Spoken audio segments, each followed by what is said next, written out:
गलती कर दी मैंने कि मुझे लूज़ मोशन हो गए। उस वक्त घरों में शौचालय भी नहीं होते थे। अगर मैं वो गलती ना करती तो शायद मुझे पता भी नहीं चलता कि कितनी बड़ी प्रॉब्लम्स हम सबके बीच में थी। वेलकम वेलकम एवरीवन, आप सबका स्वागत है आपके अपने YouTube channel books and babies पर, जहाँ पर मैं आपको हर ट्यूसडे, थर्सडे और सैटरडे अपनी कहानी सुनाती हूँ। बाकी के दिन में सीरीज चली हुई है, पेरेंटिंग, स्मार्ट पेरेंटिंग सीरीज होती है, स्टडी रिलेटेड सीरीज होती है, वुमेन्स टू वंडर सीरीज होती है, और सैटरडे को मैं अपनी CSI नेट की जर्नी भी आपको बताती हूँ, because all these things are related to a woman. चलिए बुक्स को विश्राम देते हैं और आज की कहानी स्टार्ट करते हैं। पिछली कहानी में मैंने आपको बताया था कि मैंने बछड़े से दोस्ती कर ली, लेकिन गाय को लगा कि मैं बछड़े को नुकसान पहुंचाने वाली, तो उसने मुझे गिरा दिया।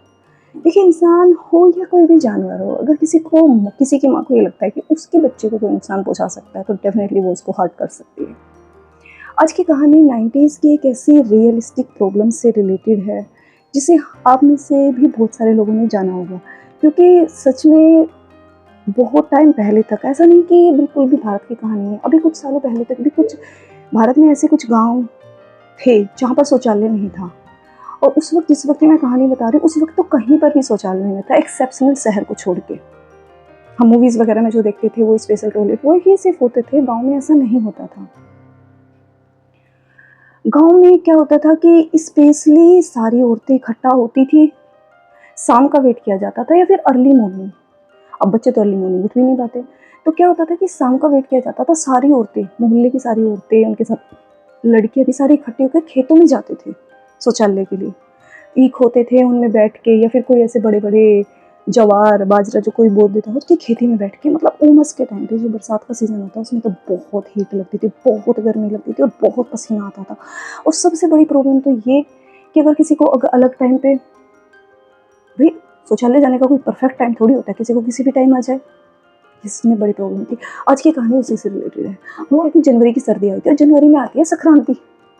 संक्रांति में क्या होता है कि जो भी बेटी होती है, बेटी के घर से सगन आता है। तो मेरे चाचा जी आते थे बुआ जी के लिए सगन लेके, गाजर का हलवा बना के, पूरियाँ वगैरह मेरी चाची बना के भेजती थी या फिर मम्मी बना के भेजती थी। तो उस बार मेरी चाची को बड़ा शौक था, क्योंकि मेरे चाचा जी के यहाँ पे भुट्टा, हरी थी मन भरी थी, राजा जी के बाग में 2 साल ओढ़े खड़ी थी, आपने सुना होगा ना, भुट्टा होता था। चाची क्या करती थी, मेरी बुआ जी से बहुत अच्छे रिलेशन है मेरी चाची जी के अभी भी। मम्मी, चाची, ताई जी सबके, मतलब ऐसे वो तू तड़ाक या फिर वो जो गाली गलौज के सास, उसका ननद और उसका ऐसा रिश्ता नहीं है। वो बहुत आपस में एक दूसरे को अंडरस्टैंडिंग करके रखते हैं। तो मेरी चाची क्या करती थी, एक बड़ा पतीला लेके उसमें सारे भुट्टे उबाल देती थी नमक के पानी के साथ। भुट्टे को 2 तरीके से खाया जा सकता है, या तो उबाल के खाओ या फिर उसे भून के खाओ। तो उबाल के देती थी, तो वो सारा रैप करके उससे गर्म कर, मतलब एक कपड़े में उबाल के रख के पैक करके, और गरम गरम बाल्टी में, पहले बाल्टियाँ होती थी, उसके साथ मेरे चाचा जी को उस सामान के साथ भेज दिया कि जाओ गरम गरम खाएगी मेरी ननद। अब क्योंकि मैं भी थी, मैं खुश हो गई, चाचा जी आए हैं, नई चीज़ लेकर आए हैं, अच्छा भुट्टा। बस फ्रेंड्स, उस दिन क्या था, उस दिन रोटी की बिल्कुल कैंसिल। मुझे कही रोटी मुझे नहीं खानी है, मुझे भुट्टा खाना है। उठाया एक भुट्टा, चल दिए खेलने के लिए नीचे। खेलते खेलते बीच में आ रही हूँ, खेल रही हूँ, भूख लग रही है, भुट्टा उठा रही हूँ, खा रही हूँ। अब कहते हैं ना कि एक चीज़ एक लिमिट तक ही तो पेट पचा सकता है, कितना पचाएगा। और भुट्टा वगैरह जो चीज़ें होती हैं, इनमें अलग से अपना प्रोटीन होता है जो सबको नहीं पचता। और मैंने इतना भुट्टा उस दिन खा लिया कि शाम को भी मैंने खाना नहीं खाया, क्योंकि पेट, और मुझे शाम से हल्का हल्का सा दर्द फील होने लगा। मैंने कहा नहीं, मुझे हल्का सा दर्द लगा। तो बुआ कह रही है भुट्टा ज़्यादा खा रही थी ना। अब मैं सो गई फ्रेंड्स, मतलब ऐसे शाम का काम जो रूटीन में होता है, ब्रश व्रश कराया दीदी ने, फिर हम सो गए। लेकिन रात को मुझे तो प्रॉब्लम होने लगी, मेरे पेट में तो गोल गोल गोल गोल गोल गोल आपको होता है ना जैसे लूज मोशन होने से पहले, ऐसा लगता है पूरे पेट में बस पानी भरा हुआ है, और पानी भर के पूरे पेट में भूचाल मचा पड़ा, कभी इधर से गोल गोल गोल गोल, कभी उधर से गोल गोल गोल। मेरे तो हंगामे होने लगे। मैं उठी, मैंने बुआ जी को कहा, मैं बुआ जी मुझे तो पेट में दर्द हो रहा है, मुझे तो उल्टी आ रही है, मतलब। तो बुआ ने बोला रात को कैसे, खेत में तो जा नहीं सकते। और क्या होता था कि फ्रेंड्स, जो आदमी होते थे ना वो घेर में सोते थे। मेरे दोनों भैया, बुआ जी के दोनों बेटे और एक बड़े फूफा जी, मैंने बोला एक दादा जी, चारों सोते थे घेर में। घर में कौन सोता था, मेरे फूफा जी, मतलब मेरे बुआ जी के हस्बैंड, दीदी, बुआ, मैं, हम 4 इधर सोते थे। और बुआ जी कह रही कि क्या करें। उस वक्त क्या होता था, देखिए इमरजेंसी में क्या होता था कि हमेशा एक तसला, लोहे का बड़ा सा तसला रखते थे। और क्योंकि मैंने बोलते ना कि हारी होती थी, हारा जिसे बोलते थे, आई डोंट नो कि उसे क्या बोलते हैं इंग्लिश में, मुझे ये भी नहीं पता। उसमें क्या दूध को रखने के लिए, मैंने बोला था ना ऐसे जो गोसे बोलते हैं उसे, तो ऐसे कंडे लगा के उसे रखते थे हारी बना के, तो वो रखा जाता था और जो जब ज़्यादा भर जाता था तो तसले में उसको उठा के राख को लेके जाया जाता था। तो बुआ ने वो राख उसमें भरी और मुझे इमरजेंसी में बोला कि इसी में बैठ जाओ। ये इमरजेंसी में होता था और ये ऐसा नहीं कि सिर्फ मेरे ही साथ हुआ, किसी को भी अगर रात में प्रॉब्लम हो रही है तो तुम रात में कहाँ जाओगे, समझ रहे हो? नहीं तो फिर क्या होता था कि बाहर जो घेर होता था वहाँ पे ना कूड़ा उठाने के लिए जो गोबर वगैरह उठाया जाता था उसको सबको कूड़ी पे डाल दिया जाता था और किसी बच्चे को किसी रात में या उसमें जाना पड़े तो उस पर भी बिठा देता था, मतलब खुले में शौच होता था, ये फैक्ट है एंड दिस इज़ ट्रू। आप कुछ पुरानी फिल्मों में भी इसको देख सकते हैं, कुछ इनफैक्ट नई फिल्म बनी थी उस पर शौचालय, आई थिंक अक्षय कुमार की कोई मूवी थी उस टॉयलेट एक प्रेम कथा ऐसी कुछ थी, उसमें भी सच बताया गया था कि यही प्रॉब्लम है सबसे ज़्यादा कि खुले में तुम्हें बैठ के शौच करना है। अब वो मुझे उस पर बिठा दी, उसमें राख डाली जा रही, मैं तो बार बार मुझे तो लूज मोशन लग गया बहुत ज़्यादा। अब घर में क्या लूज मोशन की कोई दवाई नहीं, बुआ ने क्या किया उस वक्त तो सिर्फ पानी उबाला, उन्होंने ये समझदारी दिखाई, उसमें नमक मिला के मुझे बार बार वो पिलाती रही। उन्होंने दीदी को भी नहीं उठाया, मतलब दीदी सो रही है क्योंकि उन्हें स्कूल जाना है तो उन्होंने दीदी को भी नहीं उठाया। मैं वहीं से उठ के मैंने बुआ को ही उठाया तो बुआ ने बोला कि तुम मेरी चारपाई पे लेट जाओ, बुआ मुझे बार बार नमक का पानी पिला रही हैं, उबाल रही हैं, नमक का पानी पिला रही हैं, अच्छा सा उबाल के रख दिया कि थोड़ा थोड़ा पानी पीती रहे जिससे कि नमक की कमी ना हो, पानी की कमी, मतलब इतनी समझ उनको थी क्योंकि लूज मोशन बच्चा कर रहा है तो इससे जाहिर सी बात है पानी की कमी होकर प्रॉब्लम होना हो जाए। तो क्या होता है कि फ्रेंड जब हमें दस्त लगता है ना तो लगते ही रहते और जब लगता है ना कि पेट का सहारा निकल गया, आई थिंक मैंने 6-7 बार पोटी की होगी और उसके बाद मैं बिल्कुल बेहोश होकर गिर गई। इतना इंसान थक जाता है क्योंकि डिहाइड्रेशन हो जाता है, तो मैं बार-बार पानी निकले जा रहा और पेट में अब कुछ बचा नहीं। जब बचता नहीं है तो दस्त भी बंद हो जाता है, अब अगर पानी भी पीऊँगी तो वो भी दस्त होगा। तो मैं सो गई। अब बुआ ने सुबह जब दीदी उठी तो उन्हें बताया कि भई इसको दस्त-वस्त हो रहे हैं, तो दीदी ने बोला ये तो बड़ी प्रॉब्लम हो गई भैया दस्त की। तो दीदी ने अपने स्कूल की भी छुट्टी कर ली। दीदी मुझे बहुत प्यार करती थी। बुआ ने बोला कि मैं कर लूँगी हैंडल, कह रहे नहीं आपको बाहर भी जाना पड़ेगा घेर में और ये अकेली रह जाएगी यहाँ पे।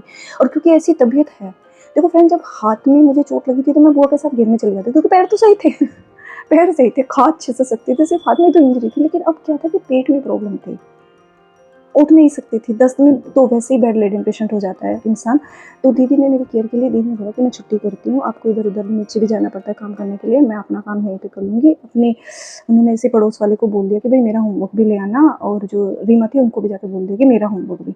रीमा मेरी फ्रेंड थी, वो मेरा होमवर्क लाएँगी, दीदी ने अपनी फ्रेंड को बोला वो उनका होमवर्क लाएँगी कि भई आज क्या काम हुआ बता देना कल। तो दीदी लगी फिर मेरी सेवा पानी में। सबसे पहले तो उन्होंने बोला कि फूफा जी को, वो कहने लगे भई डॉक्टर मिलेगा टाइम पे जब दवाई लाएँगे, तो लेकिन दीदी ने बोला अब उनको पता कि खिचड़ी, उन्होंने मेरे लिए खिचड़ी बनाई, पतली सी खिचड़ी मूँग दाल की जिसमें पानी ज़्यादा होता है, मूँग दाल ज़्यादा होती है, मतलब चावल और दाल बराबर बना के दही के साथ खिला रही है क्योंकि न्यूट्रिशन भी तो चाहिए ही। अब ये थोड़ी है कि दस्त लग गया है और उसे खाली पेट पानी से मिलेगा, तो दीदी खिचड़ी खिला रही है, मन नहीं कर रहा था। लेकिन फिर भी दीदी बार-बार छोटी-छोटी कटोरी में मेरे लिए ला रही थी, मेरे पास बैठ रही थी, मेरे सर को सहला रही थी, जैसे एक होता नहीं कि माँ का बिल्कुल रोल प्ले कर रही थी। दीदी मेरे सर पे बिठा के खा ले बच्चे खा ले, और फिर भैया को बोल दिया तो भैया उधर से केले लेकर आए।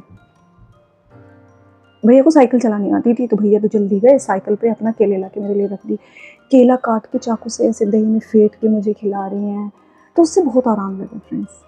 सच में उससे बहुत आराम लगा क्योंकि जैसे कहते हैं ना कि बहुत सारा कभी-कभी लूज़ मोशन क्या होते हैं किसी फूड पॉइज़निंग से या फिर एक्सेस ऑफ फूड की वजह से। तो मुझे तो पॉइज़निंग भी नहीं थी, मुझे एक्सेस ऑफ फूड की वजह से हुआ था।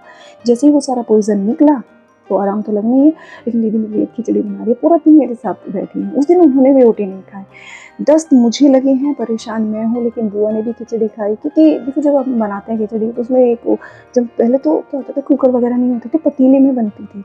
चूल्हे पे पतीला रख के खिचड़ी बन रही है तो फिर सब खिचड़ी खा रहे हैं। उस दिन फूफा जी ने भी खिचड़ी खाई।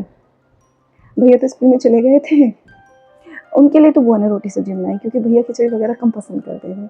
फूफा जी ने खिचड़ी खाई, बुआ ने खिचड़ी खाई, दादाजी ने भी खिचड़ी खा ली, दीदी ने खुद खिचड़ी खाई, केले खाए मुझे, मतलब मुझे शाम तक अच्छा लगा।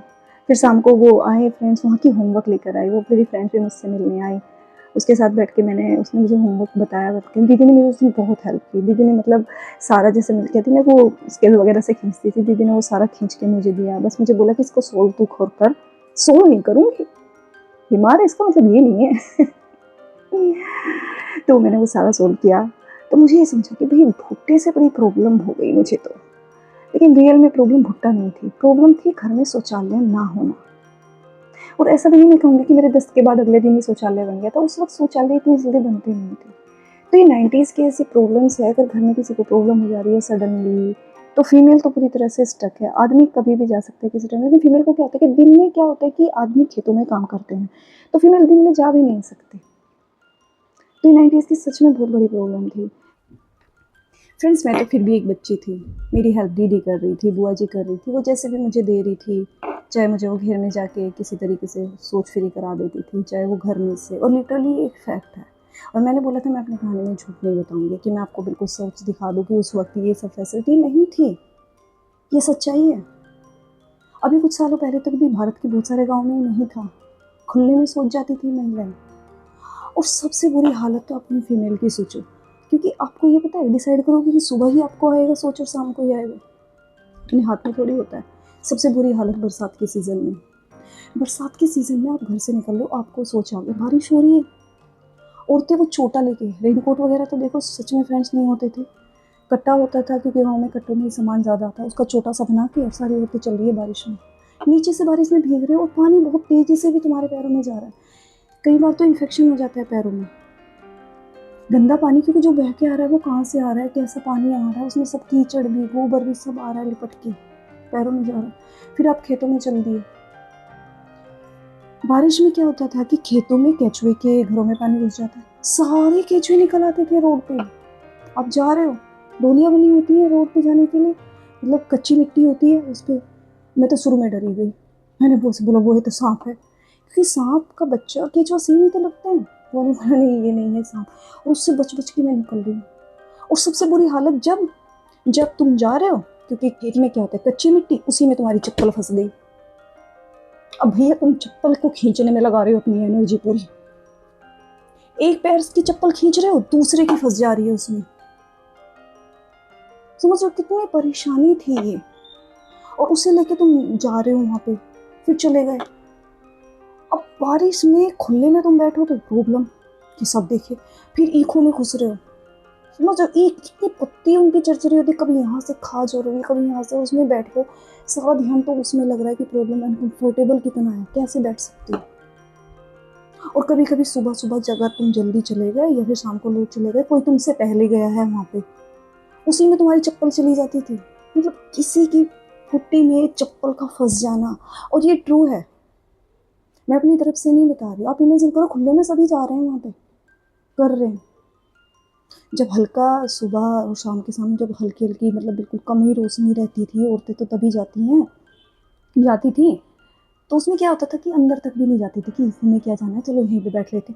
और पता चला शाम को तुमसे पहले ही कोई सुबह में जल्दी चला गया है, और तुम वहीं पे जाके बैठे हो, ऐसे जगह देख रहे हो, अंधेरे में फूल तो तुम्हें दिख नहीं रहा भैया, क्योंकि टॉर्च कोई लेके जाती थी औरतें, और मोबाइल की टॉर्च सब होती नहीं थी, तो बैठे हो तुम उसी में, तुम्हारा पैर गंदा हो गया। मतलब इतना दिल खराब, कितनी बड़ी प्रॉब्लम है। हाइजीन का क्या है वहीं पे, उसमें वो मक्खी, अभी देखो खुला सोच करके आ गए, फिर दिन भर में मक्खियाँ भिन आ रही है, वही मक्खियाँ फिर घरों में आ रही हैं। इसी वजह से, इसी सोच की वजह से एक बार आपको पता होगा आउटब्रेक हो गया था भारत में, हैजा फैला था। एक साल भारत में हैजा फैला था, और एक बार भारत में हैजा फैला था, एग्जैक्ट मुझे ईयर याद नहीं है, 92 या 93 के आसपास। इसी रीज़न की वजह से ज़्यादा फैला था, खुले में सोच की वजह से आउटब्रेक हो गया था भारत में, इतना ज़्यादा खुले में सोच की वजह से प्रॉब्लम। अभी देखो 90s की मेरी जितनी भी यादें हैं, मैं इस याद को सबसे डेंजरस, सबसे ख़तरनाक याद मानती हूँ, लेकिन लाइफ में जो हुआ है वो मैं आपको सच बताती हूँ, और जो बहुत सारे लोग हैं वो रिलेट करेंगे इस बात से, क्योंकि मैंने आपको बताया था कि मैं आपको अपनी कहानी में सच बताऊंगी, और ये फैक्ट है, बहुत डेंजरस फैक्ट है। थैंक गॉड कि आज की नई जनरेशन को ये सब नहीं झेलना पड़ता, क्योंकि इसमें कुछ भी अच्छा नहीं था। जो आज के बच्चे समझ भी सकते हैं, क्योंकि कुछ टाइम पहले तक आप लोगों ने देखा होगा कि ट्रेन की पटरियों पे भी भारत की एक इमेज बाहर भी बना दी गई थी कि ट्रेन की पटरियों पे भी भारत में तो खुले में पूटी करते हैं। थैंक गॉड ये खैर मोदी जी आए सरकार में, मैं ये नहीं कहूँगी कि मोदी की सरकार से पहले शौचालय नहीं बने थे, बन रहे थे, लेकिन उन्होंने एक बहुत बड़ा अभियान चलाया कि शौचालय एटलीस्ट होना चाहिए। क्योंकि शौचालय होना फ्रेंड्स देखिए, वो खाली ये नहीं है कि स्वच्छ का सुविधा होती है, वो हमारे सम्मान की सुविधा होती है।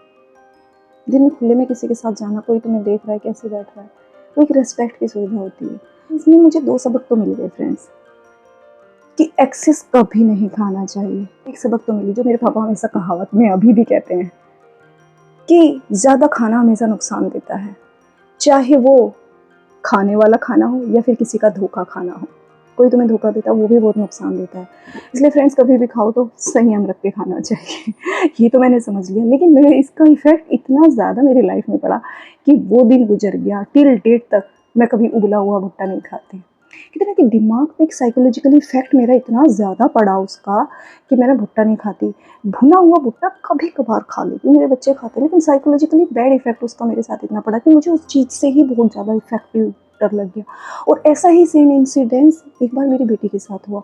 उसका शौचालय का नहीं हुआ था, मतलब कि अब तो टॉयलेट्स वगैरह है। उसका एक बार हुआ कि अभी कुछ पिछले ही साल मैं अपने घर गई थी, वहाँ पे नानी के घर पे रक्षाबंधन पे, तो मेरे भैया को मिली थी काजू कतली की मिठाई, पूरे 1 किलो का डब्बा। अब मेरी बेटी को बहुत पसंद, वो फ्रिज में रख दिया। हम सब ने 2-2 3-3 पीस खाए रखते हैं, लेकिन उसको क्या, वो खेल रही है, उठा रही है, खा रही है, उठा रही है, खा रही है। हालांकि नानी ने देखा, उनकी मम्मी ने टोका, मम्मी कह रही कि सुधा कुछ ज़्यादा खा रही है, ठीक नहीं रहेगा, लेकिन फिर मना नहीं किया कि भाई बच्चे बुरा मान जाएंगे, नानी घर आए हैं। मुझे लगा कि मैंने कहीं 2 बार ज़्यादा खा लिया। उसने उस दिन इतनी ज़्यादा खा ली कि लगभग आधा किलो डब्बा वो अकेली खा गई। अब शाम को क्या हुआ, उसे उल्टियों पे उल्टियाँ लगी जा रही है, उल्टियों पे उल्टियाँ लगी जा रही है। इतनी उल्टियाँ लगी उसको कि वो दिन है और आज का दिन है। दिवाली उसके बाद आ गई, होली आ गई, इतनी जगह मिठाई आ गई, लेकिन मेरी फ्रेंड्स, मेरी बेटी अभी तक, बड़े वाली बेटी अभी तक काजू कतली बिल्कुल नहीं खाती, जबकि मुझे इतनी पसंद है, कितनी टेस्टी होती है। तो कहते हैं कि साइकोलॉजिकली एक इफेक्ट पड़ जाता है। अगर बचपन में कोई ऐसा हादसा या कुछ इंसिडेंट्स आप लोगों के साथ हो जाता है कि वो खाना तक भी डराता है हमें कि कहीं वो ही ना हो जाए मेरे साथ। मैं अपनी बेटी को क्या बोलूँ, मेरे साथ भी ऐसा इफेक्ट हुआ है। और न जाने, मैं ये नहीं कह सकती कि मेरे साथ ही हुआ, उस वक्त पता नहीं कितने के साथ ऐसा हिस्ट्री में हुआ होगा। 90s की ये बहुत ही, मैं नहीं कह सकती कि ये मेमोरेबल, बहुत स्वीट मेमोरेबल तो नहीं बोल सकती मैं इसको। ये रियल में एक फैक्ट है कि जो उस वक्त की सबसे रियलिस्टिक प्रॉब्लम थी, जो आज मैंने आप लोगों से शेयर की। अब में से किसी का भी कोई एक्सपीरियंस रहेगा तो मुझे कमेंट्स में ज़रूर बताइएगा, क्योंकि ये रिलेटेबल है और ये बहुत ज़रूरी भी है शेयर करना। थैंक गॉड कि आज की जनरेशन इस चीज़ को नहीं फेस करती, क्योंकि अच्छी बात भी नहीं थी कि इसके फेस किया जाए। आप लोगों को आज की मेरी कहानी कैसी लगी मुझे कमेंट्स में ज़रूर बताइएगा। और अगर आप लोगों को मेरी कहानी अच्छी लगती है तो मेरे चैनल बुक्स एंड बेबीज़ को सब्सक्राइब कीजिएगा, जिससे कि मुझे मोटिवेशन मिले, मैं आपकी अपनी कहानी आप तक लेकर आ सकूँ। इनफैक्ट हम में से बहुत लोगों की कहानी, 90s की कहानी जो सच है, जो रिलेटेबल है। तो जाने से पहले फिर वही कहूँगी, books in one hand, babies in other and dream in my heart. क्योंकि ना मैं बुक्स को छोड़ सकती हूँ, ये मेरा सपना है, और ना मैं बच्चों को छोड़ सकती हूँ, क्योंकि वो मेरा अपना है। और ड्रीम कभी भी एक्सपायरी डेट होती नहीं, तो इसलिए छोड़ना नहीं है। एक जिंदा है, स्पीड कम हो सकती है, लेकिन चलते रहना है, क्योंकि फ्रेंड्स रुके हुए पानी में बदबू हो जाती है, इसलिए लाइफ को रुकने नहीं देना है। Don't stuck anywhere. मिलूंगी नेक्स्ट एपिसोड में, जिसमें मैं आपको नया पार्ट बताऊंगी अपनी कहानी का, वो भी कुछ इंटरेस्टिंग इफेक्ट है। जब तक के लिए चलती हूँ, नमस्कार।